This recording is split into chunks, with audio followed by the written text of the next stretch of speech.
Alrighty, welcome to the Dangerous Men Podcast, the rebirth of the Dangerous Men Podcast. Lowell, how long has it been since the last time we recorded the Dangerous Men Podcast? Too long. Too long. That's what you say when you don't actually remember the date. Hey, for sure. Which means it's been a long time. I have no idea. We are in somewhere, Ohio, running a couple of Dangerous Men groups through the Freedom Retreat at a sweet Airbnb. Anyone know the actual location where we are in Ohio? Lancaster or Hocking Hills? It's south of Logan. This is Hocking Hills. It's one of the most beautiful places in Ohio. And that's saying a lot because there's not very many beautiful places in Ohio. So not a high bar. There's like one hill. We are here with Gavin Gunkel. And Max Lee. Max. Max is a student at Ohio State University. I'm a student at Ohio State, yes. Tell us a little bit about yourself, how you got here. Just skip me. Yeah, who cares about him? Basically, I grew up in Columbus, and I was like, of course I want to go to school. I had a choice between going to Wisconsin and Ohio State. Ended up choosing Ohio State because of I wanted to actually get deeper in my faith. So Ohio State seemed like the choice based off of some other conditions. Okay, and so you ended up at Ohio State, got connected with the Newman Center right away, got connected with the SPO pretty much off the bat? Yeah, is that how it went? Pretty much right off the bat, actually. Yeah, I had a guy, I was in a youth group in high school, and I had a guy named Daniel who came and kind of like showed me that you could actually like live your faith well in college. So I ended up, that's like literally the reason I went to Ohio State. Oh, cool. Because of SPO. Yeah. I know this isn't an SPO podcast. No, that's awesome. Shameless plug. We're running two groups with St. Paul's Outreach that are at the University of Ohio State, and we love it because it's the whole foundation of Dangerous Men is we want to partner with other missionary organizations that are doing incredible work on the front lines of evangelization and equip them to equip the people that they're serving in their identity to fight spiritually and to get free from pornography and sexual sin. So kind of like coaching. That's right. Absolutely. Kind of like coaching. We are a coaching service. That's right. Yeah. So, Gavin, you're a missionary with SPO. You've been for like 50 years? Going on 52. Okay, cool. So, but in reality, how many years have you been a missionary? Reality, I've been missionary for 3 years, but I've been at Ohio State for like 4 years now. Okay, and where'd you come from? I came from, I guess, Austin, Texas. So I went to school at Texas State for undergrad. Yep. Originally from Dallas, but been living in Ohio for the last 4 years now. You love Ohio. Love Ohio. Not enough to get a license yet, but Ohio's my home for sure. I think Lowell would probably maybe agree. This is actually my first Freedom Retreat since I was an SPO missionary like 4 years ago. And this is my first one in Ohio. So we're, first all around. You would probably maybe agree with me. This is the one that have had the most random chance, like at the beginning and end of steps and at the beginning of the retreat in general, that people just chant random things. Would you agree with that? Okay, I agree with that. All right. And I think I just lied. There was a in Ohio for Indiana school, but we were just across the border in an Airbnb. That barely counts. That doesn't count. Yeah, well, come on. I didn't want to lie. All right. Well, glad you have purity of conscience now. yeah. But it wasn't guys from Ohio. Yeah, see, that's why I don't think it counts. As Yeah, in it doesn't Ohio. count. Yeah. Okay. Yeah. Lowell, you've good. led a lot of these. What would you say has been unique or cool about being here? We're halfway through, pretty much a little over halfway through the Freedom Retreat. What's been cool? What have you been seeing God do in the young men Well, I that we're love walking this with? like I love all of them. It's like I love watching the Holy Spirit work in young men's lives. It's a kick to me. You see, it's like, it's a kick. Kick where, Lowell? It's a Shut up, Max. It's exciting. It's exciting to me to watch God's Spirit work. Well, maybe not you, but I mean, when the rest of it, no. Yeah. Hey, well, what was the first thing that the first spiritual exercise we did, where we all go to our safe place? What was Max? What was yours, Max? Mine was like my childhood game room is where the Lord brought me back for my safe place. Yeah. What was yours? Max? Well, I was told to close my eyes and imagine a safe place, and I was in the womb, and they asked me to describe it, I told him how dark it was, and then I was shamed in front of the group because of that. Just my honesty, purity of heart. Shamed. I think that's pretty cool. I think that was actually pretty powerful. and Yeah, I think thought you maybe I should liked have stayed it, there. actually. Yeah. Yeah. Good thing you were born, though. That's right. Yeah. We Yeah, like that- you better on this side. That's a positive right Yeah. there. Yeah. So, Gavin, you were talking a little bit about the identity exercise we did, which is new for me. We didn't used to do that, 4 or 5 years ago when I had last run a Freedom Retreat. What was the impact of that going through that lead session? Lowell took us through Dude, it was last night. It was awesome. It was awesome because a lot of the guys, so like half the dudes that are on this retreat, I'm leading 2 small groups right now, DMU, and one of the small groups I'm leading, a lot of guys have a prayer life, and they pray every day. And I think for them, it seemed like when we were leading through the exercise, it was kind of like a simplified version, because sometimes you get like kind of complicated about prayer. Yeah. And you made it in a really simple way where the guys were able to enter in, where it was like, actually, it's not that complicated to talk to God. And then another small group I'm leading, really guys who are just kind of getting to know Jesus. And that was really powerful for me watching these other guys, because it was like, that was probably some of their first time really talking to God, besides their like 5 minutes before bed, they maybe And God said a talked to prayer. them. And God That's talked the to best them. part. Yeah. Yeah. And they were open, like sharing about it. I mean, it was super powerful. It was super comfortable talking about it. It was like, it wasn't anything, no pressure. It was sweet. Dude. Yeah. And God talked to me powerfully too. Yeah. Share something about that. What did God share with Yeah. you? What did you see? What did you hear? Yeah, it was and like, what stuck with you? because the first thing Lowell asked was like, go to that safe place, like kind of imagining it before we really get into like the prayer part. Yeah. And so I automatically got put in like 2 different places. It was like, I grew up on a lake, and then so I got brought back to that lake, and then there was like another place to me just chilling, watching Avatar: Last Airbender, shout out, and in my game room. And then it was like Jesus appears, and it was like, it was just like I was already comfortable in my comfort place, and then Jesus comes in, and now for some reason I'm even more comfortable, even more peaceful, and it was like Jesus coming to me not only as my friend but as my father. It's kind of a good reminder. And then the next thing was share my burden, right? Something like that. And Your biggest burden you carry. yeah, and for me, my parents just split up. I'm leading a community at Ohio State, so there's a lot of self-reliance, and gave both those things over to Jesus. And it was just like, it's kind of funny because it's like those are my 2 biggest burdens. And I try to pray every day, but when's the last time I talked to Jesus about that, right? It's like all these other things that come up in my day, or trying to learn more about who he is, get smarter in my faith instead of being transformed. Yeah. Sometimes I fall into. And last night it was like Jesus reminding me, actually, my whole relationship with you is I want to transform you, and I actually want to give you something as my son. And that's what he called me, right? I was like, who am I to you? Or what was the question? It was what after you give him your burden, what does he give you, and what does he say to you? Yeah. What does he call you? What does he call you? Well, first he gave me the sick sword. I was like, I give him my burden, and then I was like, so Lowell's like, Jesus wants to give you something. So I was like, sweet, quid pro quo. And so Jesus gives me a sweet Celtic sword. Maybe it's because I'm like part British or something, so the Celtic stuff came out. But like, I was like, awesome. And then, and he wants to call me something. He called me his son, which I said last night. I was like, you have any other name you want to call me? Because he called Lowell something cool. Yeah, something cooler. But, my son is pretty sweet. And so. It's like saying you're mine. You're mine. Yeah. Max, last night when we got to that part about what does Jesus call you, he called you soldier. Yes. What is that? Have you as you've had a little bit of time to reflect on that and process what you feel like that means and what he's inviting you into in this season, in the present moment, what's come up and sort of what are you wrestling with or thinking about in relationship to being called soldier?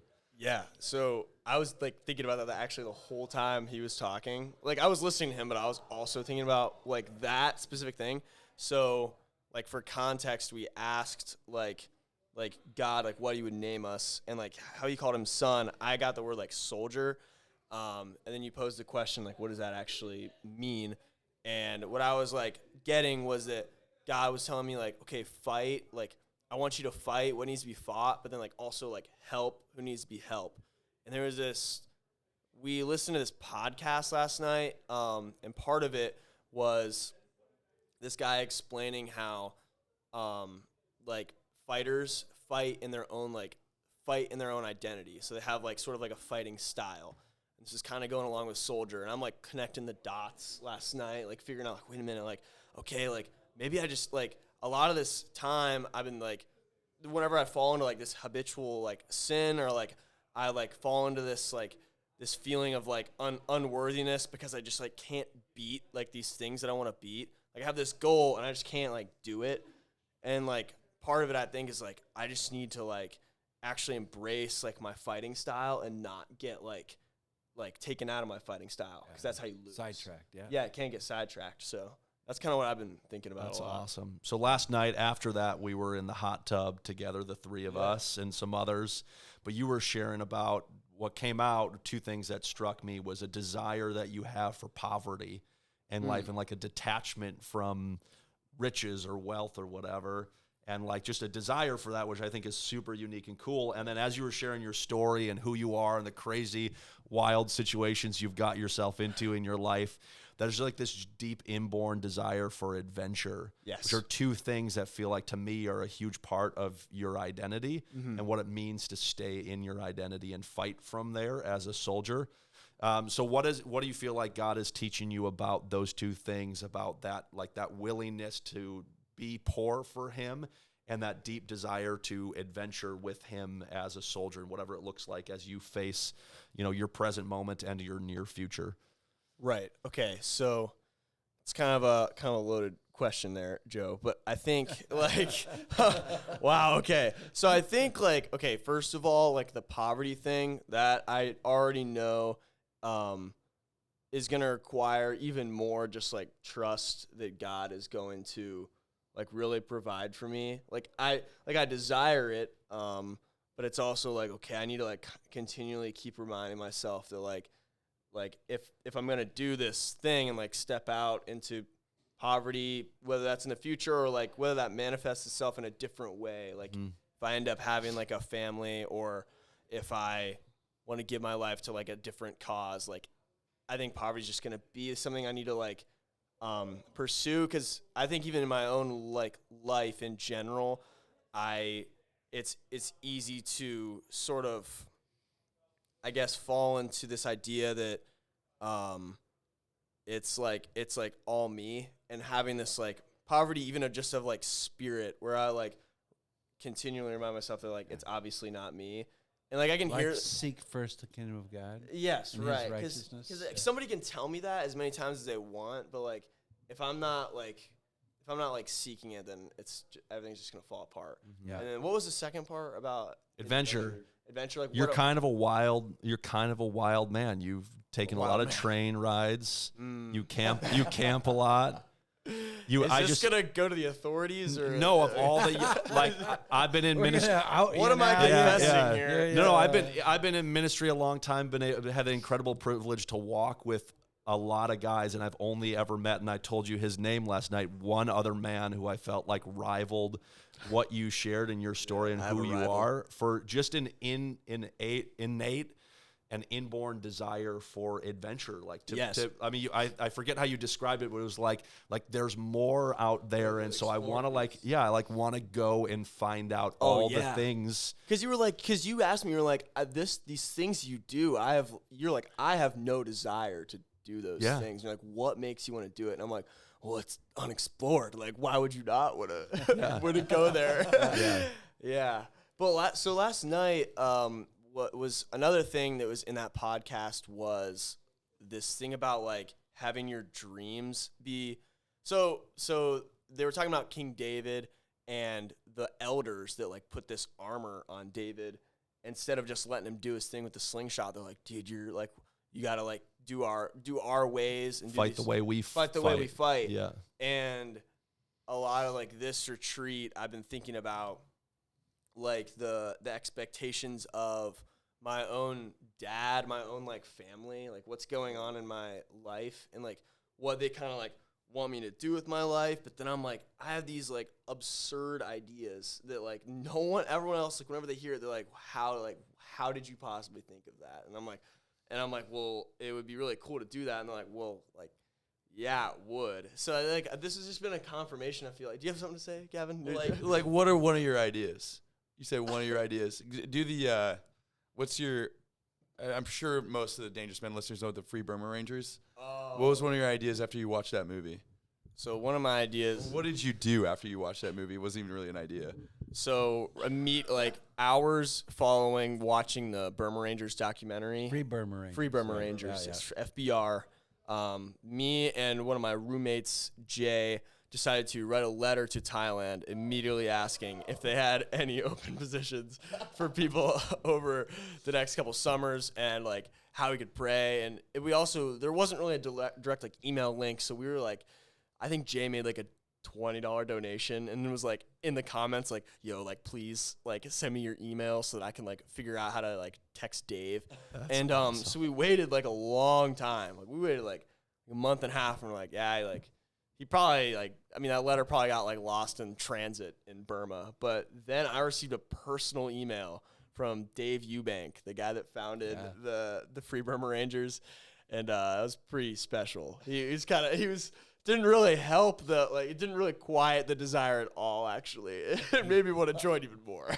I mean, even if you don't end up being a Free Burma Ranger, right, and joining that ministry, what a cool confirmation of God knowing your heart and knowing you as son and saying, like, I see you. And that's really what you said. The content of that email really wasn't like, hey, we're ready for you tomorrow. It was like, it was what we're supposed to do when we confirm a brother's identity. Like, I will hold that for you, and absolutely, that's who you are. Pursue it, right? So it wasn't permission of like, yeah, come over here, join us. It was like, I see that desire in you and confirming, like, push into that because God's at the other end of that pursuit of the willingness to go and join a cause that has adventure, that has a willingness to give all in pursuit of an eternal prize. And Max is being pretty humble. So I live with Max. We're roommates. We have like 9 roommates. Shout out Sinai, Ohio State. But some of the things that Max does is like he's kind of an adventure junkie, I would say. So it's like he's kind of known for like I think the biggest thing you're known for is doing the whole train thing. Like basically, if you saw the train that you get excited for as a kid, well, imagine jumping on it and just seeing where it takes you. That's what Max does on a normal Tuesday night, okay? And did. Yeah, there's been some serious growth. But right now it's like Max is the kind of guy where we lead this thing called the Arena. It's basically where we turn boys into men so their future wives and bishops don't have to. And so we have about 130 guys at Ohio State that Max leads one of our small groups. And one of the things that he does is he's kind of cultivated this like spirit of adventure in our men's community. And one of the things is, what is it, the sewers, right? So Max is a big fan of Teenage Mutant Ninja Turtles, I guess. Yeah. And so one of the things Max does is have that like, okay, go explore the explorable, like which is a big part of his purpose. A big charism. Takes dudes in the sewers, shows them around. Where it's just like, I don't know. I mean, I've been on one sewer adventure. Yeah. There's just I got a private tour of Max. I mean, there's something in there, right, about pursuing. Yeah. I mean, the innate desire in a man to pursue things that are risky, to push the boundaries, to encounter fear. Adventure is in all of us. Yeah. All men want adventure. Yeah. It's a great adventure. Yeah. And that's why I continually say, following Jesus and his spirit is the greatest adventure we could ever get. Yeah. I mean, we get to do things that he tells us, like the Holy Spirit says to do something, and it's always out of our comfort zone. It's always pushing us. It always costs us something. And it's always this great adventure to see what he does. Yeah. That's amazing. That's part of the faith.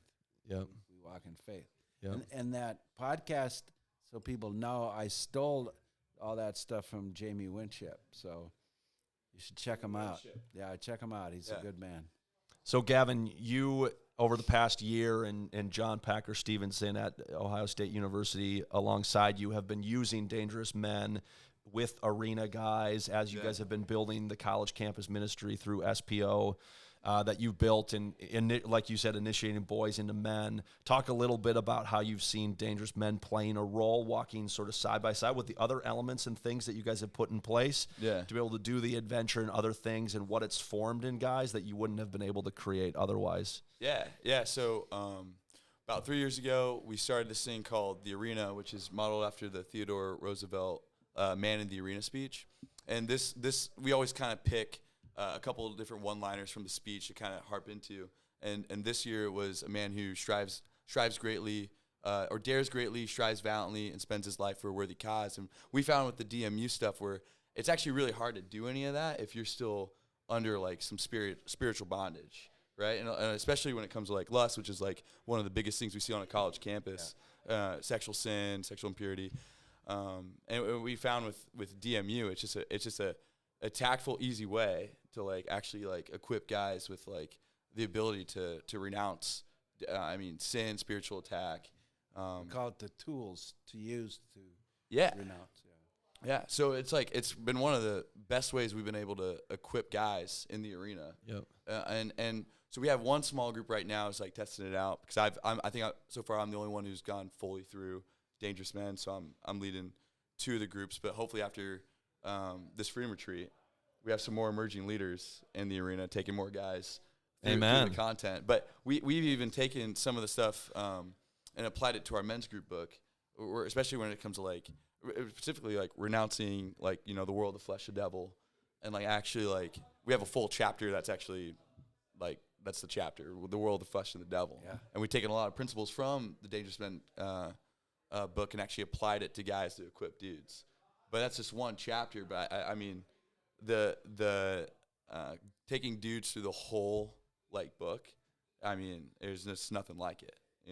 I mean, so what? Yeah, tell me a little bit more. What have you seen? You've been here 3 years, right? Yeah. So what have you seen, or even in your prior experience being a student before that? What have you seen the difference is between a guy who's involved in your ministry who's been through Dangerous Men and a guy who hasn't?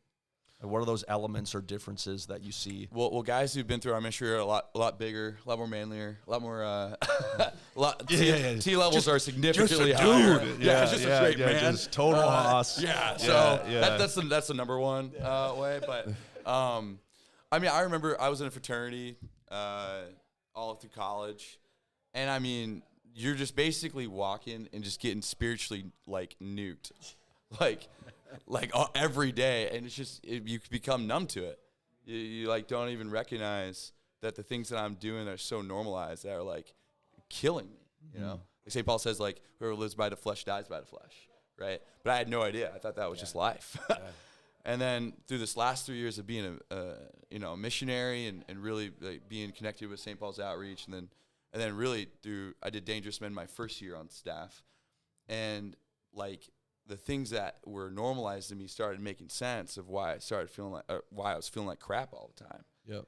And then I was able to like kind of go through the day, and whatever would come at me, it was making sense of, oh, that's a lie. Like that's actually not me. It's definitely not God. Like that's actually the enemy's voice. And after learning everything through like the Dangerous Men's book, I was able to really start understanding when I'm getting attacked, what's triggering me. Like, and how can I like be up against it and actually like follow what the Lord's purpose is for my life? Yeah. Does that answer your question? Yeah, that's great. Yeah. I love that. Yeah. So and now I'm seeing it, especially with some of the guys who are doing Dangerous Men for the first time that are really in their beginning stages of walking with the Lord, right? So they're even watching. That's the fun part to watch. It's insane. God is actually working in them, and you can watch it and you can see it. Like last night when they were hearing God's Spirit, it's like, I think it was like chapter 4 or 5, one of those chapters, where it was like I watched all the light bulbs go off. They're like, "Oh, dude, that's a sin." Wow, that's. And then the next week they come back in, and I'm like, "Hey, so like, how did this week go?" And they're like, "Dude, so I was about to jerk off, and then I took that spirit and I cast it in hell, and I didn't." And everyone's going crazy, And And it was just like, and then dudes come back like, bro, I think my timeline has readjusted because I just had a wet dream last night, and people are just going insane. You know, it's like, I don't know. It's just awesome. That's awesome. It's just hilarious. You know, and none You of my might other have to have smokers some been context for that. Oh It's yeah, good, I mean, it's good. oh yeah, that's right. Well, give the context. You wrote the book. You gotta give the context. Yeah.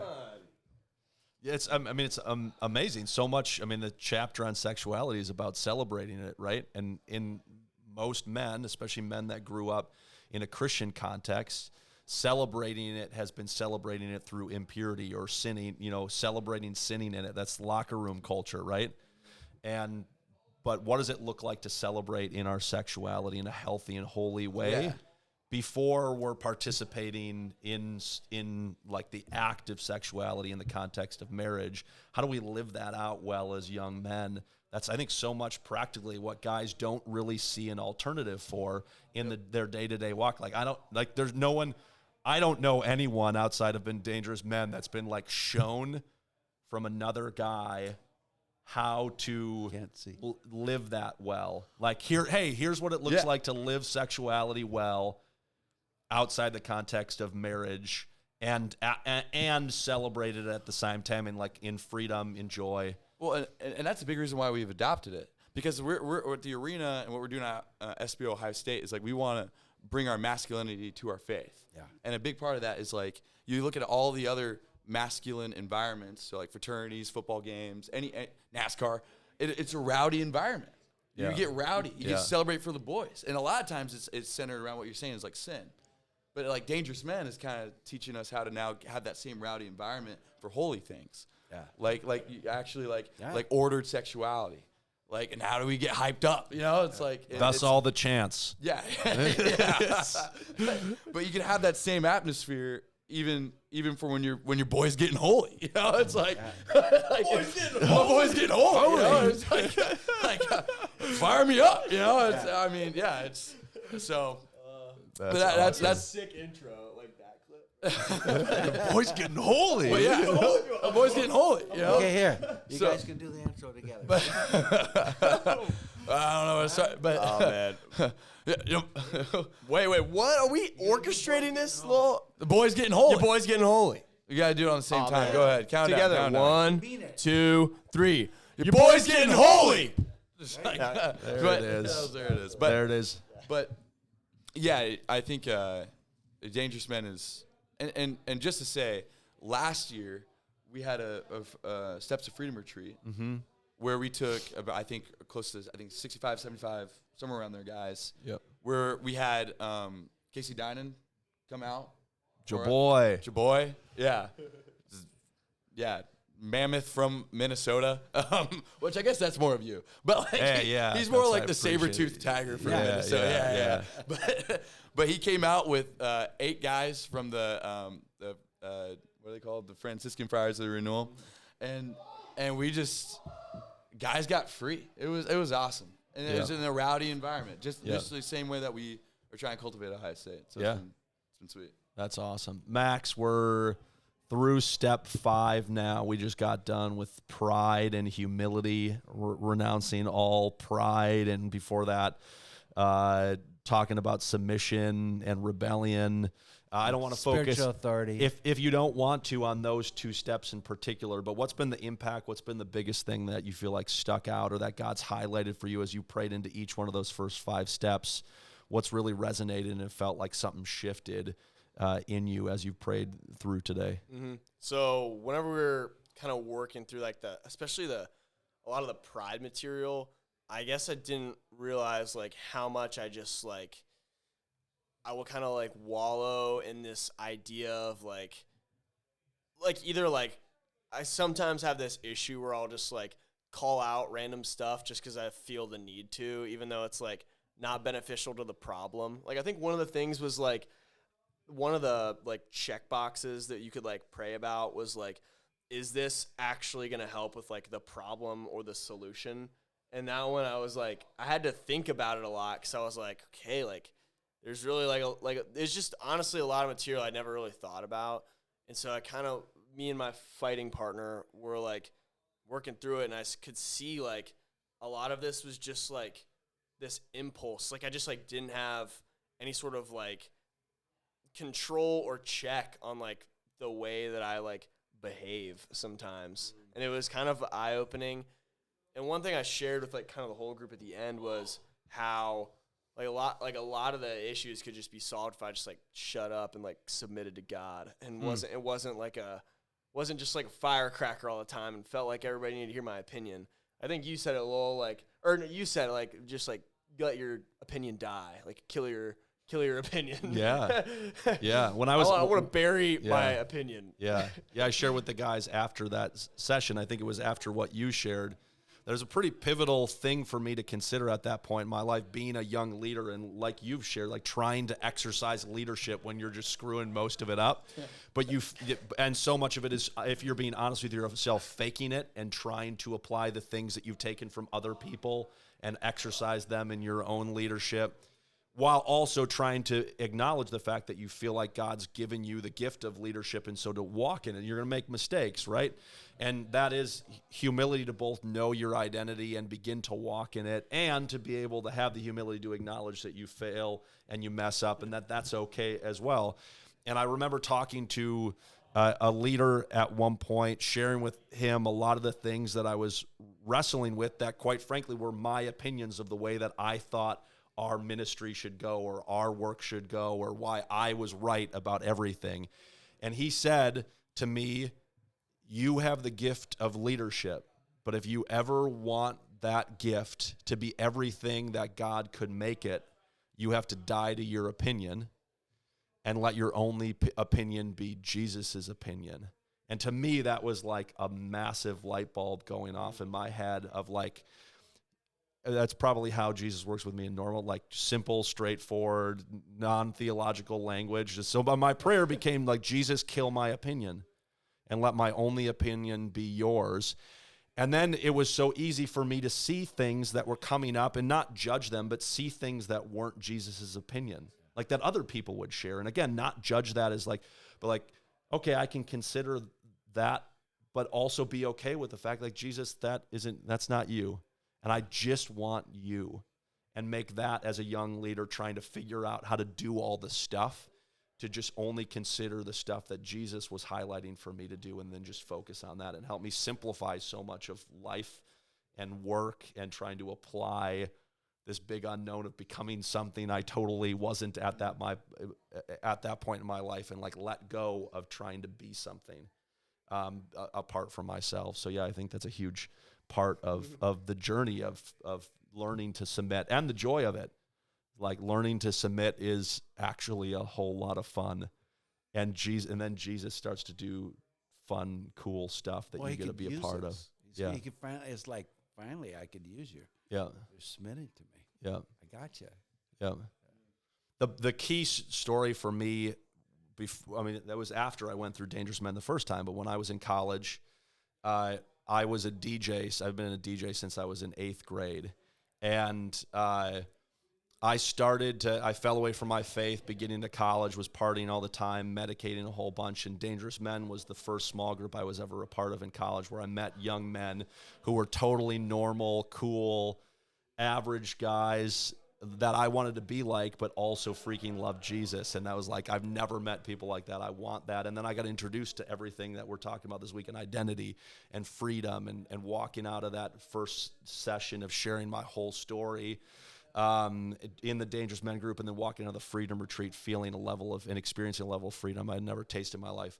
So I go through all of that, and so my life starts to change. At that point, I had a DJ residency with one of the top DJs in Minnesota at the college bar that everybody knew high school and underage college students went to. So I don't know that most college bars are good bars, but that was not a good bar.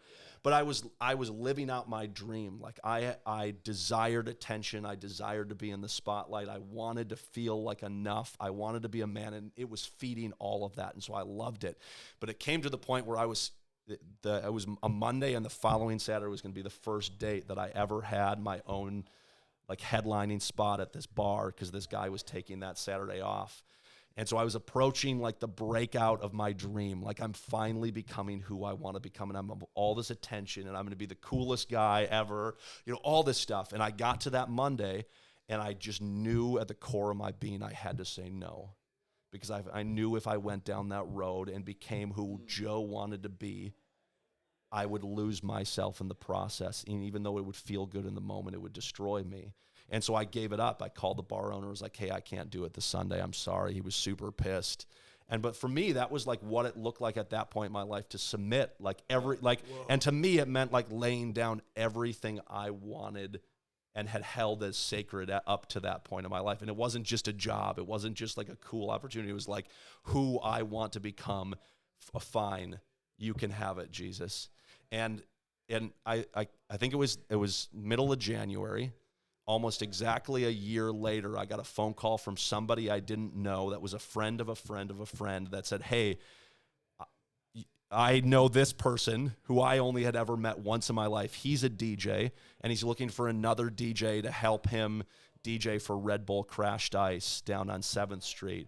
Red Bull Crashed Ice, they build a giant ice luge, and then skaters skate down the middle of it. So here I am, almost 1 year removed from submitting my life to Jesus and giving up my dream, and then intentionally not DJing anything for almost a year. And I got this opportunity out of the blue to DJ in a tricked-out mobile fire truck in front of 15,000 people, open format, my favorite music that I absolutely love. And the whole time, the only thing I could think was God loves his boy and knows his son's heart. And I'm like up there having the absolute like rave time of my life that I was trying to get up in the bar, and I wouldn't have experienced any of that. I would continue to experience loneliness and shame and isolation and medicating and drinking and numbing and trying to have the experience that if I was willing to let go, he'd allow me to experience by submitting to him. And that's what it means for me when it means like submitting is fun, is like, yeah, you have to risk giving away your dreams. But what I've found is as I've given away my life to Jesus. To give away your dreams to Jesus. Right. You have to give them, you have to be willing to give it all, to give them away. And then you realize that that your Father put that heart inside of you. That's what I found. And he can do it a lot better than we can. And it's a heck of a lot more fun and fulfilling and rewarding, and it actually stays with you. It doesn't just disappear. Yeah. I mean, come on, Red Bull. Yeah, that's pretty sweet. Yeah, and it's the difference. I mean, for me, it was like practically, it's like 100 people, underage kids in a dark, sleazy bar, or 15,000 people on a street in the middle of January in a T-shirt, like DJing like all of the EDM music that I've ever sat in my dorm room like dreaming of playing in front of a festival stadium. And Jesus won that for me, and he chose that for me. He didn't choose that, and all I had to do was submit to him and give up the little thing to have the thing that was so much better. And I've only seen that. That's like the big example as a young man that I saw him fulfill it, that I always go back to, and I've seen that play out over and over and over and over again. Over and over. Of the more I submit. Quits. Yeah. Because, I mean, so the older I got, the less certain things I could do, but I could do other things. But the adventure just keeps going. Yeah. There's always something new. There's always something cool that he's up to. That's only if you submit to the Lord. Yeah. See, what would you guys say to the I don't know, 19-year-old guy watching Andrew Tate and David Goggins saying that, well, that's not what the world as a man is telling me to do. The world as a man is telling me to take life by the balls, and why would I ever submit? Well, what would you guys say to that? Why would you ever submit? Yeah, like why would you this submit is to Jesus? what God Because calls that's us just to such a do. countercultural thing to do, which is obviously Jesus- I'm on board for it, but like for those listening, like why would Jesus they? is always countercultural. Yeah. All the way through Scripture, he's countercultural. Everything he tells you to do. It said, if you want to be great, submit. If you want, everything he says is opposite of what the world says. Yeah. Well, of course. Of course. Yeah, my answer would be God frustrates the plans of the wicked. I remember waking up the day after I gave away my virginity, laying in bed as a freshman, feeling like I had traded away the only thing a good little Christian boy was hold on to, and that was very close to my rock bottom. And clear as day, it's one of the probably 3 times in my life I feel like I heard a near audible voice. And the question, the statement or question or the thing I heard wasn't condemning. It was a question, and it was, is this the life you want to live? Yeah. And I knew I had a choice. And the fact was, I was frustrated and miserable living the life as the party boy I was living to try to have what I felt like I never had, which was the affection of other people, feeling like I'm enough, having happiness that sticks, having joy, feeling like a man, having the capacity and confidence to be everything that I want to have. And I could do that for a couple hours when I was drunk. I could feel like I had that for a couple hours, and then it was gone. Yeah. And so I knew when I woke the up, illusion of that. Right. So when I woke up in the pit of the reality of who I was, and that question was posed to me, being wicked at that point, he asked me gently, "Is that still what you want? Or are you frustrated?" And I said, "I'm frustrated," And at that point in my life, I was willing to, as a 19, I think I was 18, 19-year-old kid, was willing to get on my knees and cry out to a God I barely knew for a life I didn't know I could have, and said, "Okay, I'm ready." And so that's what I would say to you if you're listening, you're 19, and you're like, "Well, I'd rather do it that way." Go for it. I tried that once too. And I bet you'll end up frustrated. And when you're frustrated, let's go. Well, yeah, and because that's one of the biggest things I've learned is, like, the Lord will never be outdone in generosity. And it's like, I remember everything that you're saying I resonate a ton with, because, like, I also wanted to be, like, the life of the party guy. But I was also, like, in college worshiping the God of money, to where I was doing door-to-door sales along with, like, running my own business, which my uncle taught me how to do this abstract art painting thing, where living in Austin, Texas at the time, I just posted a couple pictures of my paintings on Instagram, and it took off, made like $6,000 in a month on top of what I was making and doing door-to-door sales. And I was like, kind of what you're saying, almost building your own kingdom. Yeah. And I had all this money, was able to pay off college, like all this other crazy stuff, to where, like, any 22-year-old dude would be like, "Man, I'm rolling in it." And then there came a point where, like, I had this vision for my life where I was like, I want to go travel the world. I want to go and, like, get with the prettiest girls. I want to have the best business. I want to be my family's first billionaire, because that's what every 19 to 22-year-old in the United States thinks they can do, is become a billionaire. That's, like, the whole point of life at that point of your life. You're at that age in this generation. And I definitely was sucked into it. All the YouTube guys that were like, if you follow this plan on Shopify, you will be a millionaire like me. Like, that was like the stuff I was, into. But I was like, I was finding success in it, and I was finding a lot of my identity in it too. And then there came a point where I denied living with a group of friends that I knew I should have lived with. I was SPO at the time at Texas State. And I was like, actually, no, guys, I'm going to do my thing and build my own kingdom. You're trying to build this other kingdom for God. I get that. I like God, but not enough to give what I'm building away. And slowly but surely, the Lord, like, I wrestling with God, I had to give it up. Because I mean, there was an obvious path that He was calling me down. Yeah. And then as an SBO missionary, kind of submitting my life to Jesus, and, like, doing something countercultural where it's like, wait, all my friends, right? You're going to fundraise your salary. You're going to ask people to give you crazy money, and then you're going to go live in Ohio? You idiot. Because I don't know if you know this or not, but everyone's moving to Texas, especially Austin, wrong Texas. direction, They're like, what in tarnation? Which none of us say that, by the way. But but all my friends in Texas were like, what the hell are you doing?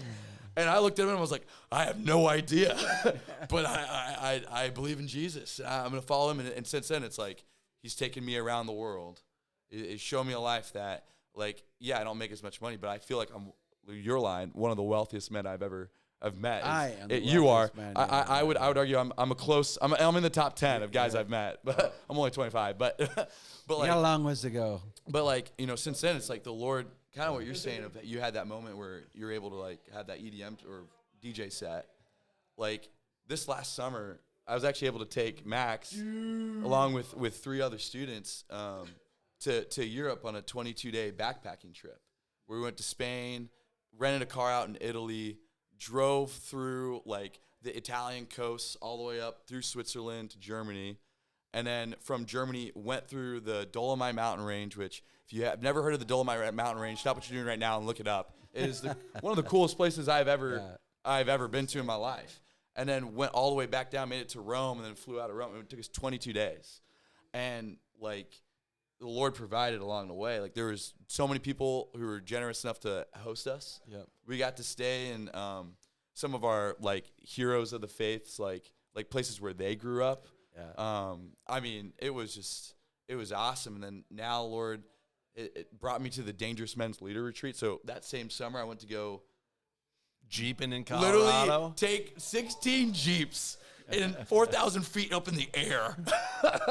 and I mean, so it was one of the... It's 14,000. 14,000. Yeah. Sorry, my bad. I'm from Ohio. Yeah. We might be like, we're on a hill right now on 10 feet in the air. But I mean, so what you're saying is like when you do submit your life to Jesus, he shows you that like his plan is way far better than whatever your plan is. And we don't do it because it gets better and cooler. We do it because he asks us to submit to him because he's got a plan for us. Yeah. Right. He's got a plan for each one of us that Max can do something for him that I can't do, and you can't do. But you could do something that Joe can't do. Yep. And that we want to get to there to bring God's kingdom to this earth. Yeah. Yeah. Yeah. Amen. All right, we're going to wrap it up here real quick. I'm going to give everybody one chance talking to the guy. The guys watching this. One of my favorite quotes is from Ed Milet. I think maybe he was quoting somebody else, but he said, "You're best equipped to serve the person you used to be." So I wanted you to talk to the guy that you used to be as you reflect on where you are today. What do you want to say to that guy? A word of encouragement, a word of life, a word of identity or truth that he needs to hear today.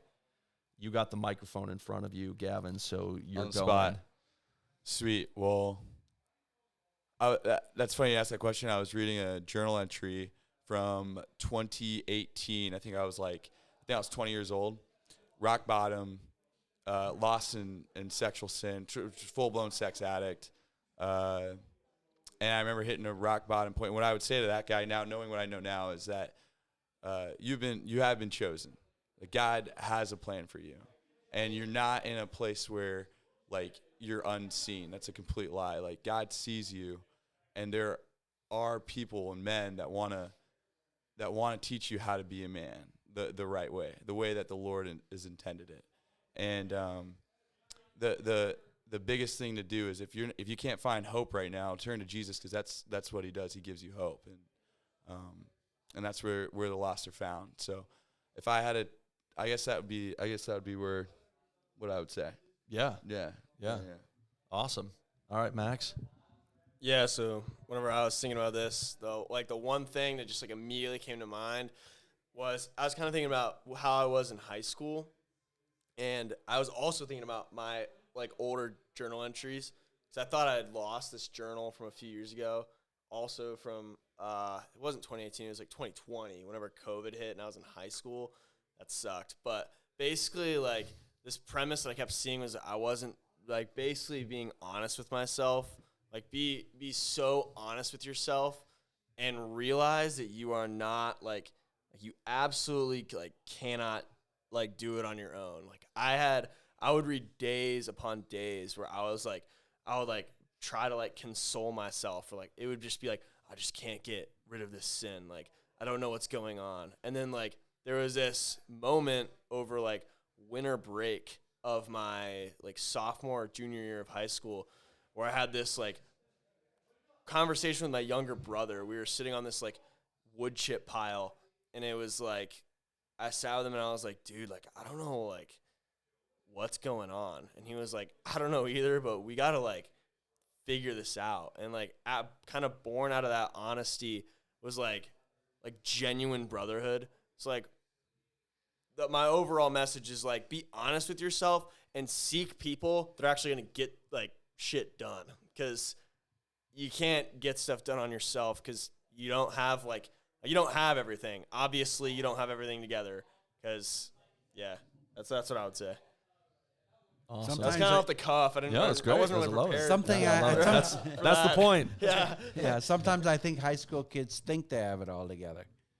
You know, Yeah. it's like, oh man, you have no idea. Yeah. All right, Lowell. Yeah. How about you?